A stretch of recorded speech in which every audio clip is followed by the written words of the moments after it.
புரிஞ்சு இந்த மிதுன ராசிக்காரர்கள் எப்பயுமே வந்து ரொம்ப ஜாலியானவங்கன்னு சொல்லிட்டு நிறைய அஸ்ட்ராலஜர்ஸ் சொல்லி கேள்விப்பட்டிருக்கேன். உங்களுடைய பார்வையில மிதுன ராசிக்காரர்கள் எப்படிப்பட்டவர்கள்? மிதுனராசிக்காரர்கள் நம்மளுடைய பதிவின் நோக்கம் எப்படிப்பட்டவர்கள் என்பதையும் தாண்டி அவர்கள் வாழ்க்கை ஃபுல்லாக அலசுறது தான்.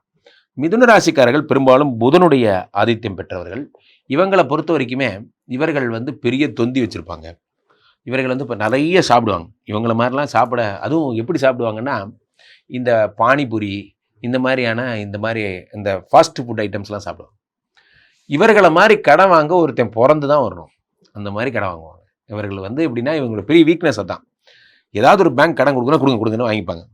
அந்த இஎம்ஐ பற்றி கவலைப்பட மாட்டாங்க. திருப்பி நம்ம கட்டலைன்னா நம்ம நிம்மதி போயிடுமே, இன்னைக்கு நாள் நான் ஜாலியாக இருக்கணும் அப்படின்னு நினைக்கிற ஆள் நீங்கள். நாளை என்பதை பற்றி கவலைப்படாத ஒரு ஆள் யாருன்னா மிதுனம் தான். இந்த மிதுன ராசிக்காரர்கள் வக்கீல் தோத்து போயிடுவான். அந்த அளவுக்கு இவங்களுக்கு சட்ட நுணுக்கத்தில் ஆரம்பித்து பிரித்து எடுத்துருவாங்க. இவங்களுக்கு தெரியாத சட்டமே கிடையாது.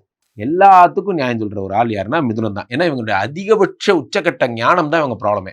இவங்க அளவுக்கு ஜட்ஜ்மெண்ட், இவங்க அளவுக்கு ஆர்குமெண்ட் பண்ண கூட அவங்களுக்கு ஆள் யாருமே இருக்க மாட்டாங்க. காரணம் என்ன, அவங்க அவ்வளோ பெரிய ஞானிகள்.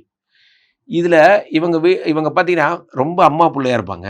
மிதுன ராசிக்காரர்கள் அம்மா அம்மா அம்மா இப்படி தான் வாழ்வாங்க.